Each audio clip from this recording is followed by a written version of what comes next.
Hello friends, അങ്ങനെ നരിവേട്ട നമ്മുടെ ടൊവിനോ തോമസിൻ്റെ ഏറ്റവും പ്രോമിസിങ് മലയാളത്തിൽ ഇപ്പോൾ ഉള്ള ആക്ടേഴ്സിലെ ഒരു വ്യക്തിയാണ് അദ്ദേഹം.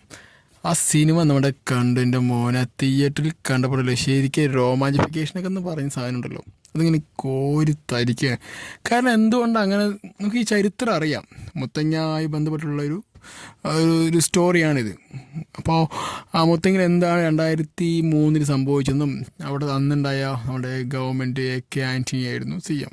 അപ്പോൾ അന്നുണ്ടായ അദ്ദേഹത്തിൻ്റെ പോലീസ് പട എന്താണ് ചെയ്തതെന്നൊക്കെ നമുക്ക് അന്ന് വളരെയധികം ഇപ്പോൾ ചരിത്രബോധമുള്ളവർക്ക് അറിയാവുന്ന കാര്യമാണ്. പക്ഷെ അത് വളരെ വ്യക്തമായിട്ട് ഈ സിനിമയിൽ കാണിക്കാനൊക്കെ പറ്റിയിട്ടുണ്ട്. അതിൽ എടുത്തു പറയേണ്ടത് നമ്മുടെ ഈ സിനിമയുടെ എന്താ പറയുക, ചില സമയങ്ങളിലൊക്കെ നമ്മൾ ഈ ടൊവിനോ തോമസ് ഉണ്ടല്ലോ, നമ്മളങ്ങനെ അത്ഭുതപ്പെടുന്നു പോയി. ടൊവിനോ തോമസ് ഇങ്ങനെ അത്ഭുതപ്പെടുത്തി ഇങ്ങനെ വന്നൊരു വഴിക്ക് പോകുമ്പോഴേക്കും സുരാജ് വെഞ്ഞാറും കൊണ്ട് വരാം.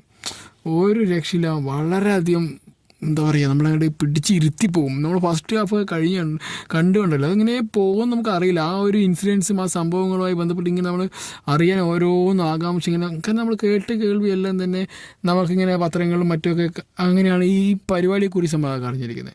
അപ്പോൾ അതിനെ ആസ്പദമാക്കിയൊരു സിനിമ വരുമ്പോൾ നമുക്ക് അത് എന്താ സംഭവിച്ചതെന്നുള്ളത് കാണുമ്പോൾ ഒരു റിയൽ സ്റ്റോറി എന്ന് പറയുന്നുണ്ടല്ലോ. അപ്പോൾ അത് ഓരോന്നിനും അടുത്ത ഒരു ആകാംക്ഷ ഉള്ളൂ. അത് ഭയങ്കര നമ്മളെ പിടിച്ചിങ്ങനെ എന്താ പറയുക, നമ്മളിങ്ങനെ പിടിച്ച് കുലുക്കുന്നതല്ല, ആ ഒരു ലെവലാണ് ശരിക്കും. ഈ ടൊവിനോ തോമസ് എന്ന വ്യക്തി ഈ സിനിമേൻ്റെ പൊളിച്ചടിക്കുന്നു പറഞ്ഞാൽ പറ്റില്ല, അതുകൊണ്ട് നാട്ട വളരെ കണ്ട് പൊളിച്ചു, അതവസ്ഥ. പിന്നെ ഇതിൽ എടുത്തു വരേണ്ട ഒരു ഡിപ്പാർട്ട്മെൻറ്റ്, എൻ്റെ മോനെ ഈ ജെയ്ക്സ് ബി ജെ ഉണ്ടല്ലോ, അദ്ദേഹത്തിൻ്റെ മ്യൂസിക് എന്താ മ്യൂസിക്കിൻ്റെ പൊന്നു. ആ ഒരു ഇൻസിഡൻറ്റ് ഇദ്ദേഹത്തിൻ്റെ മ്യൂസിക് അതിനെ ബ്ലെൻഡ് ചെയ്യിക്കുന്ന രീതി, പിന്നെ ഇതിൻ്റെ നമ്മുടെ സ്വന്തം ഈ ഡയറക്ടർ അനുരാജ് മനോഹർ, എൻ്റെ മോനെ ഈ ഇഷ്കിൽ കാണിച്ചതിൻ്റെ നമ്മൾ ചോദിച്ചു നോക്കി, ഈ ചെറുതായിട്ട് വല്ലതും മുട്ടിച്ചിട്ട് പോയെന്ന് ചോദിച്ചു. പക്ഷേ ഈ 2019 ശേഷം ആൾ വരുന്നത് ഈ വർഷമാണ്. ഒരു രക്ഷയില്ലാത്ത വരവായി പോയത്. എന്ത് നല്ല ഡയറക്ഷൻ, ഇത്രയും ഗട്ട്സോടുകൂടി ഈ സിനിമ എടുക്കാൻ കഴിഞ്ഞാൽ ഞാൻ ഇദ്ദേഹത്തിൻ്റെ അണികൾക്കും എല്ലാവർക്കും എന്താ പറയുക അഭിനന്ദനങ്ങൾ നേർന്നുകൊള്ളുന്നു. അത്രമാത്രം അതിഗംഭീരമായുള്ളൊരു സിനിമ അദ്ദേഹത്തിന് ആണ് എടുത്തു വെച്ചിരിക്കുന്നത്. നമ്മൾ ശരിക്കും സിനിമ കാണുമ്പോൾ ഓരോ സമയത്തും നമ്മളിങ്ങോട്ട് ഫസ്റ്റ് ഹാഫ് പോയത് അറിയില്ല, സെക്കൻഡ് ഹാഫൊക്കെ അങ്ങനെ പോയി അവസാനം നമുക്ക് ഇമോഷണലി നമ്മൾ കണക്റ്റഡ് ആയി സിനിമ. കാരണം എന്ന് വെച്ചാൽ ഒരു ആദിവാസികൾക്കുണ്ടായ അന്നത്തെ നിങ്ങൾക്ക് സ്റ്റോറി അറിയാൻ തോന്നുന്നു. കാരണം അന്ന് 2001 ഇവർ എന്താ പറയുക, ഈ ആദിവാസികൾക്ക് ഒരു കുറച്ച് ഭൂമി കൊടുക്കാമെന്നൊക്കെ പറഞ്ഞുള്ള പ്രശ്നം, പിന്നെ അത് കൊടുക്കാതെ അപ്പോൾ അതിനുശേഷം പ്രൊട്ടസ്റ്റിനെതിരെയാണ് ഇവർ പ്രൊട്ടസ്റ്റിൻ്റെ വലിയൊരു വെടിവെപ്പുണ്ടായി. 12 റൗണ്ട് ഒന്നും പൊട്ടിയിട്ടുണ്ടായിരുന്നു. അതിലെ ഒന്ന് പോലീസുകാരനാണ് പൊട്ടിച്ചത്. അപ്പോൾ അങ്ങനെ അതിനുശേഷം ഉണ്ടായ ഇൻസിഡൻസ് മറ്റൊക്കെ അറിയാം. അന്ന് പിന്നെ ഭയങ്കരധികം പൊളിറ്റിക്കലി അന്ന് എന്താ പറയുക ഭയങ്കര പ്രശ്നമായിരുന്നു.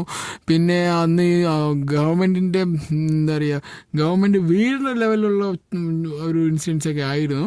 പിന്നെ ഭയങ്കര AK ആൻ്റണി അന്ന് ശരിക്കും വിറച്ചു വന്ന്, ഇല്ലെങ്കിൽ ആ പാർട്ടി തന്നെ ശരിക്കും എൻ്റെ വെള്ളം കുടിപ്പിച്ചു അന്ന്. കാരണം ആ ഒരു ആദിവാസി സമൂഹത്തിൽ നിന്ന് തന്നെ നേരിട്ട് വലിയ പ്രശ്നം തന്നെയാണ് അന്ന്. അതിനുശേഷം അവർ പറഞ്ഞു പറ്റിച്ചു, വളരെ സിമ്പിളി പറഞ്ഞു പറ്റിച്ചു ആണ് ഏറ്റവും വലുത്.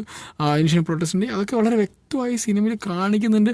നമ്മുടെ മിന്നൽ മുള്ളിലെ നമ്മുടെ ടൊവിനോയുടെ ചേച്ചി വരില്ലേ, ആ ചേച്ചി ഉണ്ടല്ലോ, ആര്യ സാൽബി അദ്ദേഹത്തിൻ്റെ പേര്, ഒരു ശരിക്കും നാച്ചുറൽ എന്ന് പറഞ്ഞാൽ എൻ്റെ മോളെപ്പോൾ എന്ത് നല്ല പെർഫോമൻസ് ആ ഒരു ആര്യ കാണിച്ചു ചെറിയോ, ഒരു രക്ഷയില്ല. സിനിമ ഒറ്റ വാക്കിൽ പറഞ്ഞാൽ ഇങ്ങനെ പീക്ക് ലെവൽ കൊണ്ടല്ലോ നമ്മളെ കൊണ്ട് ഇരുത്തി, ഒരു സംഭവം. ടൊവിനോ എൻ്റെ പൊന്നു മോനെ, നീ ഇങ്ങനെ ഓരോ സിനിമയ്ക്ക് നമ്മളിങ്ങനെ എന്താ പറയുക അതിശയിപ്പിക്കല്ലേ, വരുംകാലം മമ്മൂട്ടിയാവും നീ ഇങ്ങനെ പോയി കഴിഞ്ഞാൽ. കാരണം ഓരോ സിനിമയും വെറൈറ്റി ആണല്ലോ ചെയ്യുന്നത്. വളരെ വളരെ വളരെ വ്യത്യസ്തമായ സിനിമകൾ, വളരെ വ്യത്യസ്തമായുള്ള ആവിഷ്കാരം. സിനിമ ഒരു രക്ഷയില്ല കേട്ടോ. ഇവിടെ നിങ്ങൾ കാണാൻ പറ്റുന്ന ഈ സിനിമ തിയേറ്ററിൽ പോയി കാണുക. കാരണം ആ തിയേറ്റർ എക്സ്പീരിയൻസ് ആണ് ഈ സിനിമയെ കുറച്ചുകൂടി നമ്മളെന്താ പറയുക, നമുക്ക് കുറച്ചുകൂടി കുറച്ചുകൂടി ആസ്വദിക്കാൻ പറ്റുന്നില്ല. കാരണം നമ്മൾ വീട്ടിലൊക്കെ ആകുമ്പോൾ അത്രയും ഡിസ്ട്രോഷനൊക്കെ ഉണ്ടായിരിക്കും. ഇതെന്ന് പറഞ്ഞാൽ തിയേറ്ററിൽ മസ്റ്റിൽ വാച്ച് ചെയ്യണം. അത്ര അതിഗംഭീരമായൊരു സിനിമയാണ്. നിങ്ങൾക്ക് കാണാൻ പറ്റുകയാണെങ്കിൽ എത്രയും പെട്ടെന്ന് നല്ലൊരു തിയേറ്ററിൽ പോകാം, ഈ സിനിമ കാണാൻ ശ്രമിക്കൂ. ഒരു രക്ഷയില്ല സാധനമാണ്. നിങ്ങൾക്ക് നമ്മൾ പല സിനിമ കാണാൻ തോന്നുമല്ലോ, ഈ സിനിമ കണ്ടു കഴിഞ്ഞാൽ നമുക്ക് വെറുത്താവോ, ഇനി നമ്മൾ കണ്ടിട്ട് കാശ് പോകുമോ, അങ്ങനെ കുറേ അധികം ചോദ്യങ്ങളൊക്കെ അതിന് ആൻസറൊക്കെ സ്വയം നമ്മൾ കണ്ടെത്തുന്നതായിരിക്കും. പക്ഷേ ഇതിൽ എനിക്ക് അത്രയും ചോദ്യമൊന്നും ഉണ്ടാവില്ല. വളരെ ഡീസൻ്റ് എന്ന് പറയാൻ പറ്റില്ല, അൾട്ടിമേറ്റ് സിനിമ അതാ പറയാൻ പറ്റുള്ളൂ. എന്തായാലും ഈ അനുരാജ് മനോഹർ പറഞ്ഞ വ്യക്തിയുടെ പറഞ്ഞ ബെസ്റ്റ് മൂവിയാണ്. പിന്നെ എഡിറ്റർ ഷമീർ മുഹമ്മദും വാ മാൻ നൈസ്, അടിപൊളി മോനെ, അടിപൊളി അതാണ് അവസ്ഥ. പിന്നെ അതിനുശേഷം വരുന്ന നമ്മുടെ ചേരൻ വരുന്നുണ്ട് തമിഴിൽ നിന്ന്. അദ്ദേഹത്തിൻ്റെ ശരിക്കും ഒരു ബെസ്റ്റ് എൻട്രി സിനിമ.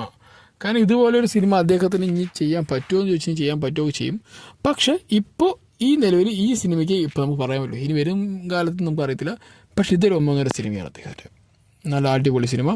എന്തായാലും സുരാജും നമ്മുടെ ടൊവിനോയും ചേരൻ സാറും പിന്നെ ആ ഒരു ആര്യ പറഞ്ഞ ആ ലേഡിയും പിന്നെ ഒരു ആളും ഒരു ഇതിനെ കൂടെ നിൽക്കുന്ന മെയിൽ ആക്ട്രസിനുണ്ട്, അദ്ദേഹത്തിൻ്റെ പേര് എനിക്കറിയില്ല. പക്ഷേ ഹി ആൾസോ വെരി നൈസ്.